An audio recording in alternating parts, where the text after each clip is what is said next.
Charlotte's harsh words saddened me deeply. We may not get along, but we're family after all. How could she say something so heartless? I felt lost. Thomas grinned and said, "Well, that went as planned. Mission accomplished." At that moment, I had no idea the chaos that was about to unfold.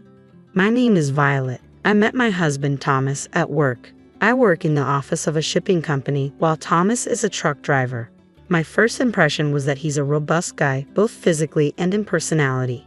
He's good at his job and kind to his colleagues.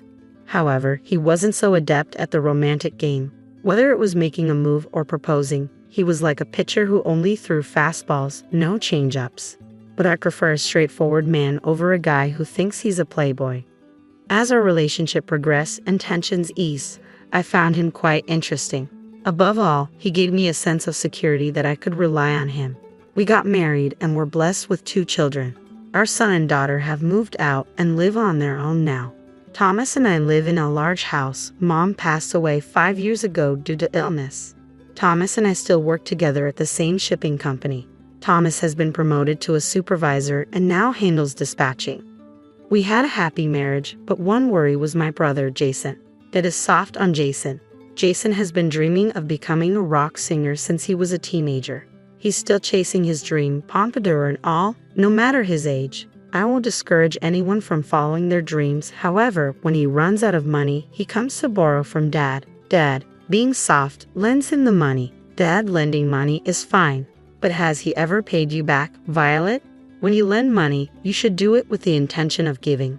That means you shouldn't expect it back. Remember that? But Jason thinks he'll somehow make it. He's underestimating life's challenges. Isn't that risky? When I was young, I dreamed of becoming a novelist, Dad said. But Victoria's parents said if I was going to marry her, I needed a stable job. So I gave up my dream and chose to marry. I don't regret getting married, but I do regret giving up my dream. That was the first time I'd ever heard about my dad's younger days. So that's why I want to support Jason's dreams, I said. But it doesn't seem like Jason's putting in much effort. Do you really think he can achieve his dreams while goofing off all day? Thomas asked. Mountain climbing isn't just about conquering the peak. Every step you take along the way, it's part of the story. Well, you sound like a poet. Makes sense, since you wanted to be a novelist. Come on, you're making me blush with such direct praise. I'm not praising you, Thomas chuckled. Initially, I was worried that Jason had some dirt on Dad and was blackmailing him, but it turns out Dad also chases dreams, so he probably understands Jason's desire to escape reality. One day, Jason brought a woman home. Let me introduce you, this is Charlotte. From her name, I expected a dainty woman. She was, well, big. Hi, I'm Charlotte. I'm Violet, the sister. Nice to meet you, Charlotte. Charlotte is 5 years younger than me but much larger in build. Our first impression of her wasn't great. She was curt to both me and Dad, leaving us with the impression that she had poor manners. Eventually, Jason and Charlotte got married, so she became my younger sister-in-law. Neither Jason nor Charlotte held full-time jobs. They were always quitting their part-time jobs in a huff. Charlotte practices jiu-jitsu and has a short temper, often bragging about putting her arrogant bosses or seniors in joint locks. I just hope she never gets arrested for it. Jason brags about stories that aren't really brag-worthy, like headbutting a disrespectful boss. 2 kinds of stories I really can't stand. Bragging about bad behavior in the past and bragging about fights. I think many women also find these kinds of bragging a turnoff. One day, Jason came home to borrow money from Dad again, and I finally spoke up. Jason, you're working, right? Why don't you have any money? I got into an argument with a plant manager just because I forgot to put away a card. Jason replied. I told him it was workplace harassment. He yelled again, so I gave him a flying knee kick to the chair. Charlotte chimed in, seemingly pleased. I decided that if Dad wouldn't say it, I would. Every workplace has people you won't get along with, but you know, even people I initially disliked turned out to be decent later on. I've often been glad I didn't pick a fight. You and I lead different lives. My pride is taller than the One World Trade Center, so yelling at me is practically asking for a flying knee. Jason continued. I couldn't believe my ears when Charlotte cut in. Are you siding with a boss who harasses people? That's not what I'm saying. So you're lecturing me now? You better be ready for this. Jason replied. Ready to take this outside or here's fine too, Charlotte challenged. I was flabbergasted. What is she, a teenager, feeling threatened? I walked away, unable to believe she was actually picking a fight. Jason didn't intervene. Would he have stopped if it were his wife fighting his sister? Getting hurt would be the last straw. I knew I had to watch out for that couple. When I turned 50, Dad got sick and was hospitalized. It wasn't long before we had to say goodbye. People said he lived a long life at 80, but I didn't feel that way. I still wanted to talk about many things with Dad. When Thomas and I were alone, he said, "Violet, actually, Lawrence." "What?" "Never mind. Just tell me later." Before much time had passed since the funeral, Charlotte approached me. "Did Lawrence leave a will?" "A will? Probably not. He was hospitalized so suddenly. And if there's no will, then the inheritance." "You're already talking about inheritance. I guess you're not even sad." "How dare you? Want me to put you in the hospital? Try me." I raised my voice. Charlotte grabbed my arm in anger. I was taken aback but didn't want to apologize. "Should we call the police?" "What are you doing? You made me sound like a monster for bringing up the inheritance, so I thought I'd teach you a life lesson with an arm lock." "You're the one who's wrong, Violet. Enough. Don't yell. What are we going to do about the inheritance?" I was momentarily speechless, but then I glared at Jason. "Aren't you sad that Dad passed away?" I asked. "That's irrelevant. Stop calling me stupid. I don't want to be called stupid by someone as stupid as you," Jason retorted sharply. "What did you just say?" The atmosphere grew tense until Thomas arrived. "What's going on here?" Thomas asked. "Wife, you better tell your husband to raise the kids right," Jason snapped. Those words crossed the line. "I'll pass that message right along to Jason," I replied, irritated. "Good on you. I'm fed up with you, Violet. This makes my decision easier," Jason declared, dropping a bombshell. "I'm the eldest son. That means the house and Dad's inheritance are all mine." "Are you out of your mind?" I exclaimed. "I'm perfectly sane," Jason said stone-facedly. Just as we were stunned by his audacity, Thomas spoke up. "Violet, let's try to keep a cool head. We're not making any progress." "Fine," I said, frustrated. We sat down at the table to hash it out. "The inheritance is all mine and Charlotte's." "Violet, I want you to give up your claim," Jason insisted. "That's ridiculous. Our dad isn't rich. If we split it between two households, there won't be much left," I argued. "There's only two of Dad's children, me and Jason, so it should be divided between us," Charlotte chimed in. But Jason scowled. "Look, Violet, you and Thomas both have jobs and are doing fine. I'm the one pursuing my dreams, so I'm the one who needs the money." "Why don't you get a job, Jason?" I retorted. "Let me finish. Living in the house means no rent, and with the inheritance, I can take on the world. Dad was cheering for me, you know. The best way to honor him is to play Carnegie Hall." "You can't even pack the local park," Phil interjected. "What if I do, Phil? Carnegie Hall. Will you put your money where your mouth is?" Jason challenged. "What are you talking about?" I seriously considered calling the police. I interjected. "Thomas, what do you say? Can you give in?" Jason turned to my husband. "I cannot," Thomas replied calmly. Jason then asked, "So you're asking Violet to relinquish her claim?" "Yes, and you're okay with that, Jason?" I responded, incredulous. "What are you talking about?" "Of course it's not okay," Jason said. At that point, Charlotte glared at me. "Shut up. You've been yapping like a puppy this whole time. Such words should not be tolerated." I glared back at her, incensed. "Is it cute to yap like a puppy only until you're in your 20s? Stop pretending to be a young girl. It's embarrassing for a 50-year-old hack." "Take that back. I won't tolerate insults," Charlotte snapped. "Thomas, wasn't it you who should have set her straight? What do you useless couple you are?" Jason added fuel to the fire. At this point, I couldn't keep quiet. "If you were as big as a hippo, I'd have slapped you a long time ago." Charlotte looked momentarily dumbfounded, then turned to Jason. "Did your sister just call me a hippo?" "Violet, apologize while you still can," Jason demanded. "I'll apologize when Charlotte does." "Enough, both of you," Thomas intervened. "Violet, calm down." "Fine, let's proceed with the disinheritance," Jason declared. I looked at Thomas with wide eyes, searching for reassurance, but something in his gaze told me he had a plan. Why else would he agree to such an unreasonable demand? I had no choice but to trust Thomas. "So, Jason, just to confirm, you're fine with Violet being disinherited?" Thomas asked calmly. "I've been saying that. Stop making me repeat myself. It's annoying, Jason replied irritably. What an infuriating couple. A wife who acts younger than she is and a husband who thinks he's smart but is actually dumb, Charlotte sneered. Leave the money and move out already, Jason demanded. Charlotte's harsh words saddened me. Aren't we still family despite our differences? How could she say such merciless things? Why should we be the ones to leave? I couldn't agree to this. We'll find a new place soon, but we have belongings. Please give us a bit more time, I pleaded. If you take too long, I'll throw everything outside, Charlotte threatened. Try it, and I'll call the police. Think I'll be scared if you mention the police? I'm not afraid. Call the Marines if you want to arrest me, I retorted, unable to contain my anger. I stepped outside, pondering if Dad bore some responsibility.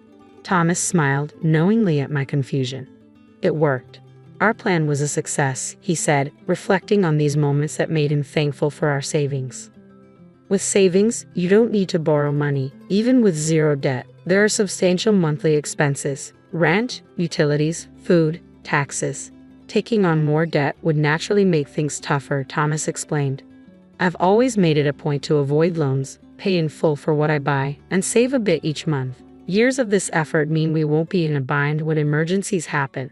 Maybe Jason set a bad example. He lives impulsively and turns to Dad when he's out of money. It was one thing when Dad was working, but he had no problem borrowing even after Dad retired, I added. I always tell our kids how important it is to save so they don't end up like that. Thomas and I settled into our new condo after finishing unpacking. Thomas broached the topic cautiously. Let's consult a lawyer first to initiate the renunciation of inheritance. Are we really giving it up? He asked. That's when Thomas finally disclosed what he had almost mentioned before. While playing chess with Lawrence, he quietly mentioned that he lost all his savings and is in debt, Thomas revealed. What? Because of Jason? I gasped, shocked. Yes, that made them even more unforgivable. Maybe that couple also shortened Dad's life, Thomas conjectured. You're not entirely right, but you're close, Thomas continued, surprising me with another revelation. Charlotte had yelled loudly at Dad and pushed him with both hands from behind. It wasn't just a one-time prank. It happened multiple times. Dad started fearing it was an attempt to induce a heart attack and couldn't say anything when Jason came to borrow money. I never thought they'd go that far. In other words, Lawrence had much more debt than assets. Do you get what I'm saying? Yes, now I understand. Inheritors receive not just assets but also debt. If the debt exceeds the assets, you can renounce the inheritance. Let's ask the lawyer. That's the best course. We consulted a lawyer and successfully renounced the inheritance. Just as I suspected, Jason and his wife barged into our new condo. Violet, you set us up, didn't you? Jason accused. Set you up? What are you talking about? I replied, playing dumb. Don't play dumb. There's no inheritance from Dad, just debt. You knew, didn't you? He snapped. I had no idea. This won't end with just an arm lock. Be ready for a chokehold, I threatened, pulling out my mobile phone. Hello, is this the police? I began, but Charlotte grabbed my phone and shut it off. Violet, how are you going to take responsibility for this? She challenged. That's when Thomas stepped in. Jason, I recall asking you multiple times if it's okay to relinquish the inheritance, right? So you knew it was drowning in debt, didn't you? I had no idea, Jason muttered. Whenever Jason needed money, Lawrence would lend it without a second thought. He gave out big amounts like it was nothing. I assumed Lawrence must be well off, I explained. Jason was at a loss for words, but Charlotte interjected. Nice try, but you're not weaseling your way out of this. We inherited those debts. You two need to do something about it. What responsibility are you talking about? My spouse and I are not responsible for any of this, I retorted. Hey, are you going to do something about this or not? Threats won't work on me, Charlotte challenged. Or should we lay it all out for a third party? I'll share every detail of what happened to Jason. Are you okay with that? How would I know that Dad went into debt just to give Jason money? If I knew, I would have stopped it. Do you even realize you shortened Dad's life? Jason finally responded. Unable to respond further, Jason stayed silent, but Charlotte remained defiant. If you're going to say that, are you okay with both of you ending up in the hospital? Enough of this nonsense. If you lay a hand on me or coerce me, it's jail time. I warned Charlotte. Your threats don't work on me. You're 45 and talking like some high school delinquent. Charlotte smirked and glanced back at Thomas. Wait, were those lines aimed at me? Right after saying it, you coerced me. Coercion is a serious crime, you know. You won't get probation, idiot. Are you a judge now? It's complex to decide whether probation applies in any crime. Don't talk nonsense when you know nothing, I fired back. Seeing Charlotte's anger intensify, Thomas turned to Jason. Jason, are you okay with this? Charlotte, just shut up for a second, Jason finally said, clearly feeling the tension rise. Excuse me, who are you telling to shut up? Charlotte snapped back, her menacing glare now palpable with danger. I said, if you want to fight, do it outside. I won't allow it in my house. Let's calm down for now. As Jason stepped out into the hallway, Charlotte followed. I quickly closed the door and locked it. Their arguing voices echoed, but I was more worried about causing a disturbance in the neighborhood. Did you just tell me to shut up? What are you going to do if I call the police? Charlotte threatened. Don't worry, I'll call an ambulance in a minute, I replied calmly. A few seconds later, Jason's screams echoed down the hall. I pretended not to hear him. Shortly after, I heard what sounded like a cry of pain, but I dismissed it. Jason and Charlotte had severed ties with our family with their insults. Whether they divorced or Charlotte got arrested for assault, it was none of my concern. A few days later, I received a call from Jason. Violet, I was wrong. Will you help me? He pleaded. Who is this? I feigned ignorance. Don't be like that. We're siblings, right? He continued, his voice strained. I couldn't help but feel it was too late. It turned out Jason was in the hospital. Apparently, Charlotte had broken his arm. It felt surreal, almost like something out of a comic book. Ever heard the term you reap what you sow? I'm genuinely sorry. Could you cut me some slack? I can't afford the hospital bills, Jason begged. That's unfortunate, I replied coldly. No matter how much he pleaded, I kept my distance. Jason seemed speechless after my harsh words. Switching the call to Thomas, I ended it abruptly. Don't call him by his first name. We're no longer family, I asserted before hanging up. Thomas and I did go to the hospital, but not to visit. It was better to settle it face to face. Jason pleaded politely, please help me. Debt collectors have come to the hospital's first floor. The nurse told me I'm scared to death. Thomas looked stern. After the insults you and your spouse hurled, it's only natural for us to cut ties.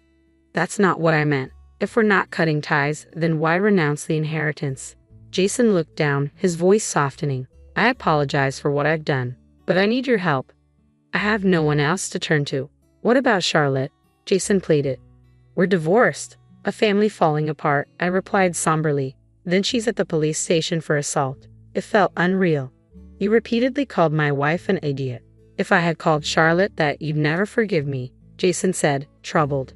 People who spew hate often don't remember what they've said, but those on the receiving end don't forget. I have a good memory. I remember every word you two have said. I've heard it from Charlotte as well, Thomas interjected calmly. The wife should be properly disciplined by the husband, Jason attempted to justify. What does that even mean? Explain it to me, Thomas pressed on logically. What did Charlotte mean when she said a wife should lay down her body? Is that even something you should say to a woman? Jason seemed to have forgotten not just his own comments but also those made by Charlotte. Yelling like a little puppy, that's a clear insult. As for my dear wife, you called her a young one-ape or a 50-year-old hack. Don't repeat it. Sorry, Jason muttered. Thomas didn't let up. You said it to me as well when I asked repeatedly if I should disclaim my inheritance. You told me to stop making you repeat yourself because it's annoying. It's too late for any excuses now. Jason lowered his head on the hospital bed, looking crestfallen. I'm really sorry. Can you please find it in your heart to forgive me? No way. Charlotte called my wife an old hag, and you insulted me by saying I'm not mentally sharp. By the way, what does not mentally sharp mean? Explain it to me, Thomas demanded, glaring at the trembling Jason.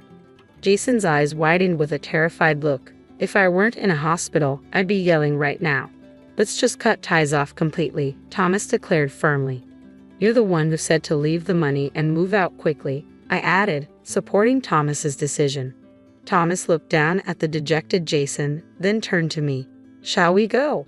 Yes, I nodded. After all was said, I thought Thomas might end up offering financial help out of a sense of divine mercy, but he stood his ground. As we left the hospital, a smile crossed my face. I saw your scary side today. There's nothing like that. Be kind to me, okay? Thomas replied with a gentle smile. Of course, I said softly. The storm has passed. From now on, I hope for peaceful days, basking in the warmth of spring sunlight. What? What's going on? No matter how many times I try, my apartment key won't work. I've just returned from a business trip and find myself completely locked out. I try to reach Randy, who should be home, but there's no response. Peeking through the keyhole, I see that the apartment is empty. I'm sure I'm at the right place, so what's going on? Where's my stuff? Where did Randy disappear to? Panicked, I rush to my in-laws' house, and there is Randy. As soon as I arrive, Randy looks at me and says, "Who are you?"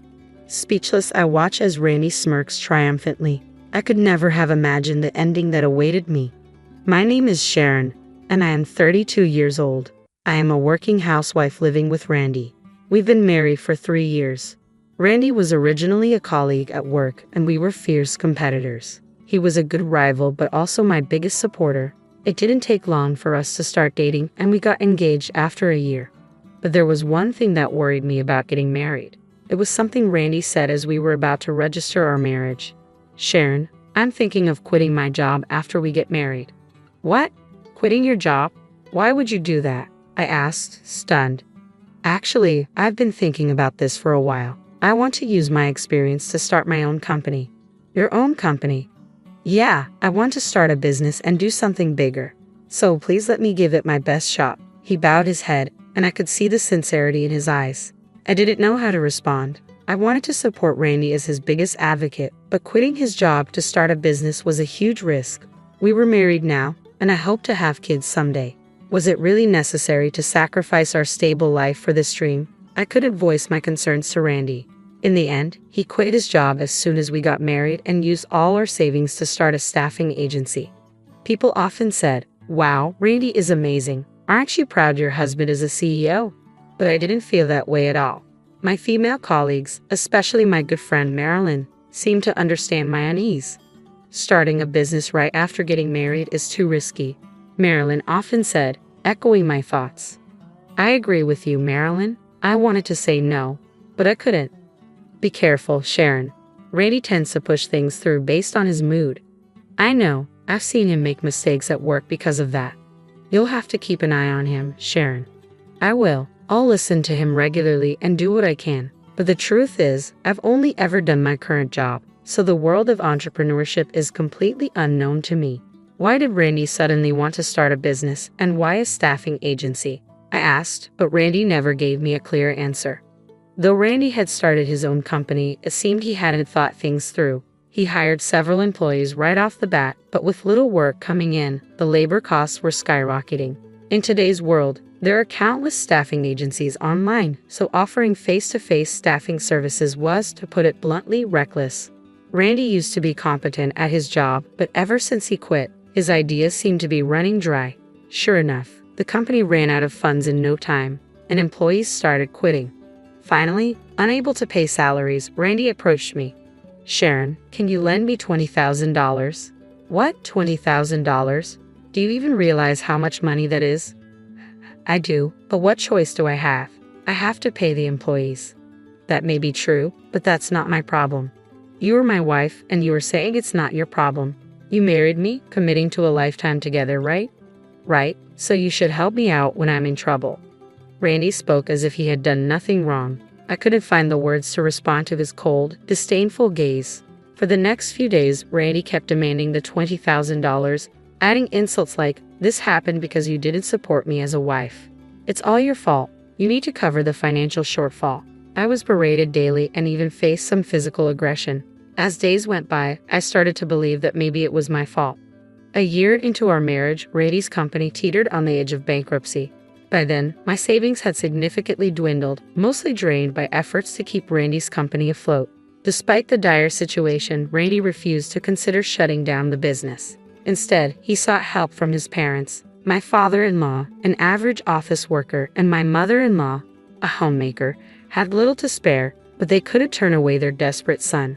Ultimately, they mortgaged their house to lend him the money. Learning of this, even I was taken aback. How far would any parent go for their child?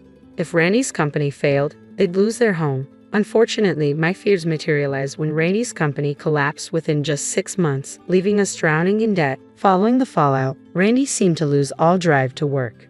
He spent his days idling around the house. Unable to tolerate it any longer, I confronted him multiple times. Randy, look, we're not exactly swimming in cash either. I've exhausted my savings. Can you please start looking for a job? What? How can you be so heartless? I'm devastated after losing my company. This is not the time for that. We owe money to your parents. They'll be fine. Their house is collateral. Do you even understand what that means? If things continue like this, they'll lose their house. It doesn't matter to us. My parents are old. They might as well be useful for once. I can't believe this. I never thought you'd be this kind of person. From that point on, cracks began to appear in our marriage. It's been about 6 months since Randy's company went bankrupt, and he shows no signs of finding a job. He's doing day labor once a week and spending all the money on himself. I've been dipping into my savings and cutting corners to make ends meet. Then one day, during a break at work, my mother-in-law called. Ah, Sharon, sorry for the sudden call, but I need to talk to you. Hello, mother-in-law. What's going on? Could you lend us some money? If we can't pay back the loan by the end of the month, we lose our house. It seemed my worst fears were coming true. I told my mother-in-law, let me think about it. I've already talked to Randy, but he said, I don't have any money. If you lose the house, so be it. What? Randy said that? What should we do, Sharon? We're going to lose our home. Calm down, I have an idea. After hanging up, I called my father, who answered immediately. Hey Dad, it's Sharon. A long time, not talk. How are you? I'm fine, but there's a problem. What happened? Randy's company went bankrupt, and now his parents might lose their house. What? Why? After explaining the situation, my father agreed to help financially, even though Randy was clearly at fault. My dad said, he is the man you chose, and didn't blame me. My father is a wealthy real estate investor, and I've never had to worry about money. The rental income alone is a considerable amount, so to be honest, I never had any problems making ends meet until I got married. But when I got a job, I decided to be financially independent and refuse any support from him. And Randy ruined all of that. I felt guilty, but I had no choice but to accept my father's help to save my in-laws. I kept it a secret from Randy and transferred the money to my in-laws. Why didn't I tell Randy? I've only told him that my dad is a real estate agent. If he found out about my father's wealth, I feared he'd change his attitude and start demanding money. If that happened, it would be the end of us. If we are going to continue living together, I don't want to grow to resent Randy. That's why I have to keep my father's wealth a secret from him. To avoid hurting my beloved parents and in-laws, I chose to continue my relationship with Randy. When I told my mother-in-law about my father's financial help, she said, "Are you sure? You and your father saved us. It's fine. I'd rather avoid any unnecessary drama." All right, if you say so, we'll pay back the money, even if it takes time. Don't worry, I'll help with that too. Thank you, Sharon. You've been a lifesaver. I could hear the tremor in my mother-in-law's voice over the phone. I was glad that I could help her. Knowing that she had been pushed into such a corner, I felt a sense of relief in being able to assist. But Randy's behavior was deteriorating. He was increasingly absent from home, and when I asked where he was, he retorted with, "None of your business," yet he still demanded money for groceries.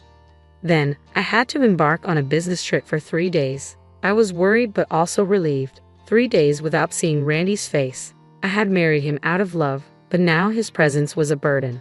3 days later, I returned from my trip. From the airport, I headed home with a gloomy feeling. I should have been eager to get home, but the thought of seeing Randy again filled me with dread.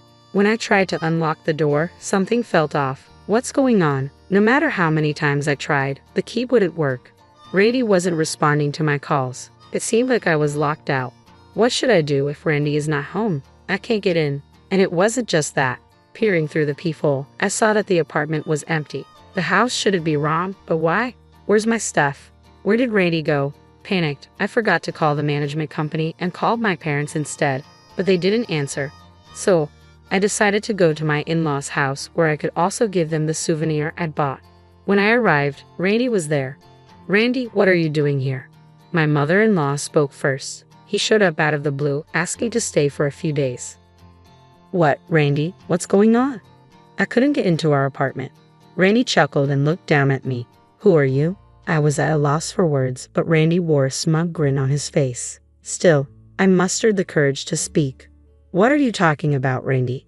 What about the house keys? Isn't it obvious? I've already moved out of that house. What?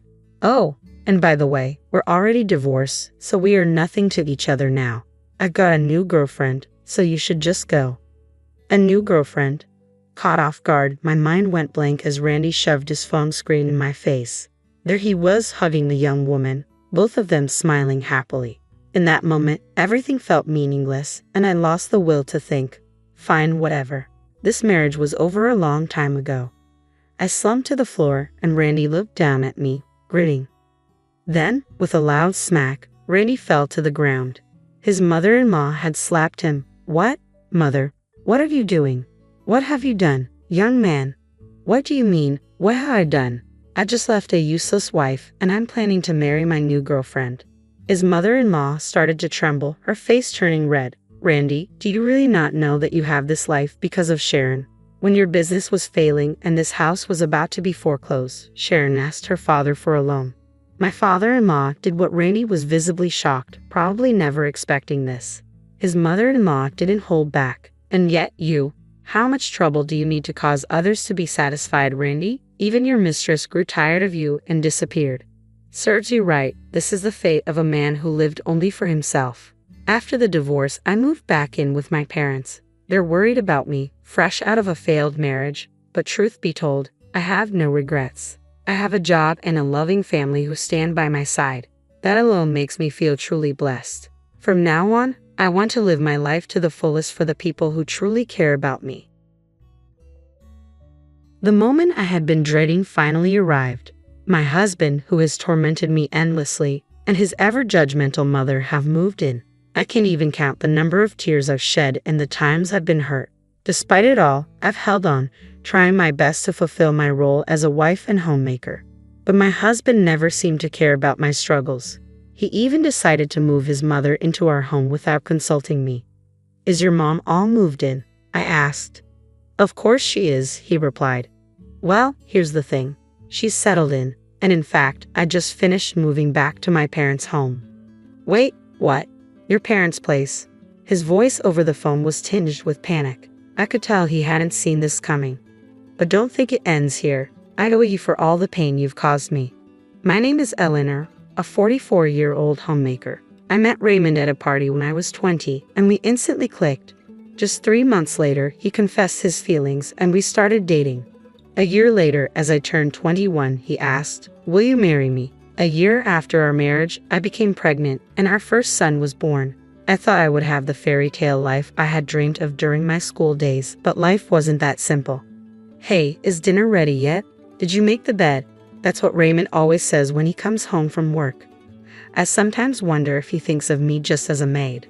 I'm sorry, I got a bit tied up. I'll get everything ready now, I said, trying to keep my voice steady.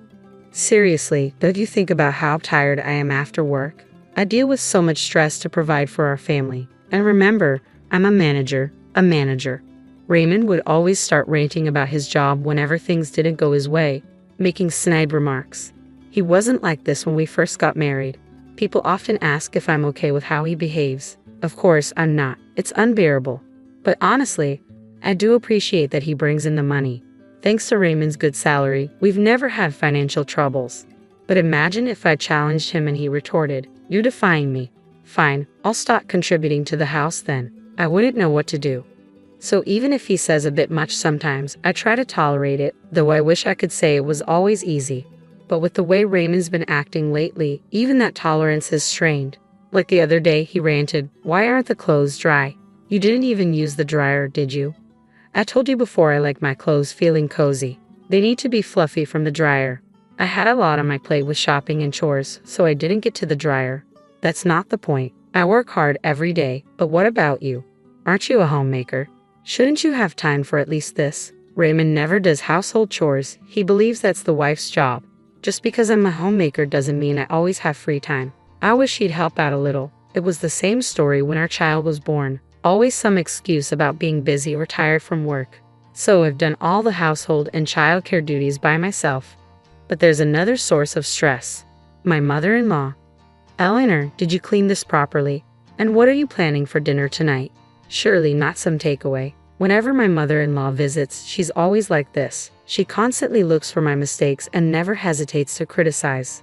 Both mother and son act similarly. Like they say, the apple doesn't fall far from the tree. And today she started again. Eleanor, how many times have I told you to clean the house every day to make it comfortable for my son? Why don't you? Are you ignoring my advice on purpose? This is why I was against my son marrying someone like you. You can't even manage the house properly. Just looking at you infuriates me. Constant criticism from Raymond and my mother-in-law. I endure it all with a smile. But there's one thing I just can't overlook, my mother-in-law's gambling habit. Whenever she has the chance, she's playing poker, slot machines, roulette, or craps. She just loves to gamble and spends all her money in the blink of an eye. Worse still, she laughs about it, and Raymond just laughs along with her. Hold on a second. Whose money do you think you're using? The money my mother-in-law spends on gambling comes from our household savings. I've brought this up to Raymond multiple times, but he just brushes it off. Hey, could you tell Mom? I mean, I could tell her, but if I do, I think she'd be really shocked. Plus, I'm so busy with work. I don't think I can discuss it calmly. He always comes up with these excuses and never asks. So I decide to convey Raymond's message to my mother-in-law for him. Why can't a mother use the money her son earns? He told me I can use as much as I want, she retorted, thinking that Raymond would back me up. I say Raymond feels the same way. Could you please stop using our household savings without asking? Right, honey. But Raymond interjects, what are you talking about? The household savings are for all three of us, excluding only Mom. Is she wrong? Sorry, Mom. Don't listen to her, she's lying. You can use the money as you always have. This is how Raymond always changes his story depending on who he's talking to. Moreover, he started blaming me for my mother-in-law's gambling habits, saying they worsened after we got married 3 months ago. That's just not true. Even before our marriage, my mother-in-law was gambling frequently. Whenever I went shopping, I'd see her coming out of the local poker club. But when I bring this up to Raymond, he accuses me of lying and then ignores the issue. He'll never see his mother's true colors. These remarks keep coming, and I'm getting fed up. Oh, look at the time. I should get going. Wait, Mom, you didn't forget about our plan, right? How are the preparations? Yes, they're well underway. What plan? What are these two up to? I'm taken aback by Raymond's sudden question and try to figure out their scheme. With that, my mother-in-law, humming a tune, leaves in high spirits. At last, she's gone. I think to myself. I look over, and Raymond is grinning from ear to ear, waving until his mother's out of sight. A week later, I finally understood the meaning behind Raymond's words about preparations. Have a good day, I say, but there's only a slam as usual. Raymond leaves for work without responding to my farewell. While most couples would greet each other with smiles, that warmth is long gone between us. I gaze out the window and see a neighboring family looking so happy as they walk by. I remember the days when my son and I used to go for walks just like that. Lost in my thoughts in the morning, the doorbell rings. Yes, who is it? Oh, it's you, mother-in-law. Wait, where's Raymond? I wasn't expecting her to show up today, especially not this early in the morning. Oh, something came up at his work, so he had to go in unexpectedly. I see. Why on earth is she here? She's not expecting to have breakfast with me, is she? No way she would think of doing that, or would she? A flurry of thoughts about my mother-in-law raced through my mind. Then she says, why are you standing there looking so blank? Get things ready. Ready for what? I haven't eaten anything since this morning. I'm hungry, so make me breakfast. And make sure this doesn't happen again. What does she mean by from now on? The words get ready that Raymond mentioned earlier and mother-in-law's from now on phrase make me uneasy for some reason. I had a terrible feeling about this, feeling anxious about their comments. Mother-in-law pressures me to make breakfast. I apologize and start preparing the meal. Meanwhile, mother-in-law observes me, not even blinking. It feels more like monitoring than observing. Maybe it's hard to do under her piercing gaze. Silently and earnestly, I prepare the breakfast. Suddenly, mother-in-law says, it's pitiful to think my son eats this poorly presented food every day. It looks terrible and probably tastes just as bad. I'd love to know how you managed to cook so poorly. She ridicules me, mockingly laughing and complaining. Why do I have to hear this first thing in the morning? What was supposed to be a pleasant morning feels as if it had turned into a downpour. Sorry for the wait, it took you long enough. How much time do you need for a meal like this? Maybe you should attend a cooking class, then you might be able to cook something decent. Even then, it'd be like getting a D instead of an F. Having a meal alone with my mother-in-law for the first time, seeing her stern face while eating, I lost my appetite, and the meal it put so much effort into tasted bland. Suddenly, my mother-in-law sat down her fork, stating, "I don't even feel like eating this. Clear it away." "I'm sorry, I just can't take this anymore. I wish she'd leave sooner." But little did I know, my wish would be shattered in no time. Ring, ring. Excuse me for a moment. "Hey, Mom's there, right? Let me talk to her," Raymond requested, handing the phone to my mother-in-law. After Raymond's request, she exclaimed, "You told me we'd discuss that matter, making me come over so early. Now you say you're at work. What's going on?" "Sorry, something came up. I'll be back before noon. Just relax till then." "Hurry up. Being with her is just stressful." She ended the call with Raymond and returned the phone to me with a slight throw. Trying to ask what Raymond had said, she just glared and told me he'd be back before noon. 3 hours later, Raymond returned home and immediately asked her, "Sorry, Mom, so are you ready?" "Yes, just need to pack my things." Before I could process it, Raymond dropped a bombshell. "From now on, Mom will live here too." What? It was a shock. I always thought it would be just the two of us living here, but now my mother-in-law will be moving in. The mere thought of my mother-in-law coming here terrifies me. Living a life constantly getting snide remarks from Raymond and my mother-in-law every day, I just can't bear the thought of it. "Mom, I'll help you move on my next day off." "That would be helpful, but don't bring her along. We don't need someone useless." "Don't worry, it'll just be me." The shocking twist left my mind blank, unable to process anything. That evening, Raymond and his mom went out for dinner alone. I pondered our future. How would I coexist with the two of them? Was I just supposed to endure everything, or was there another way? The same thoughts kept replaying, but no answers came. Lost in my despair, tears spilled when suddenly, ring ring, a phone call. Wiping away my tears, I answered, and the voice on the other end was, "Oh," a call from the most unexpected person. The familiar voice echoed in my ear when I picked up the phone. "Mom, it's been a while." "Eric, it has indeed. Have you been well?" "Yeah, I'm good. Granddad and Granny are also doing well. We're all getting along." It was my son, Eric, on the other end. After graduating from college, Eric took a job at a company near our family home. Because his work was close, he had chosen to live with his grandparents away from us. "When will you come to visit? It's been years since you last did. The two of them really want to see you." "I'm sorry, I've been so busy and just couldn't make it to the family home." "Busy with what? Isn't it because of Dad and Grandmother?" He hit the nail on the head. The reason I couldn't visit was indeed because of those two.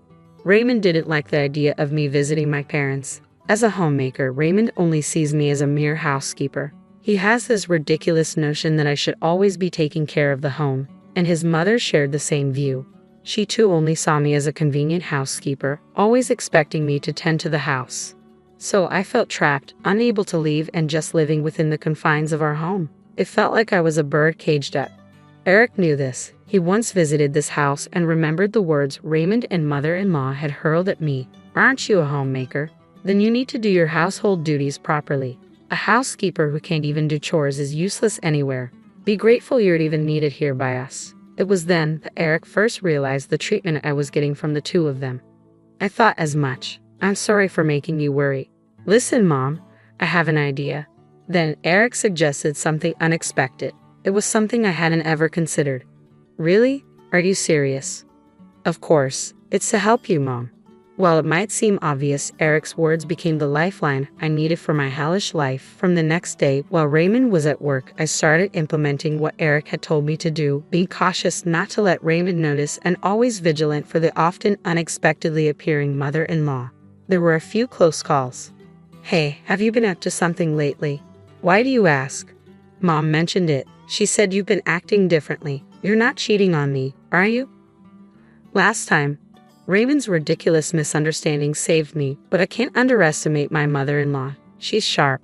I need to be more careful and not let my guard down around her. Still, it's clear that Raymond doesn't really care about me.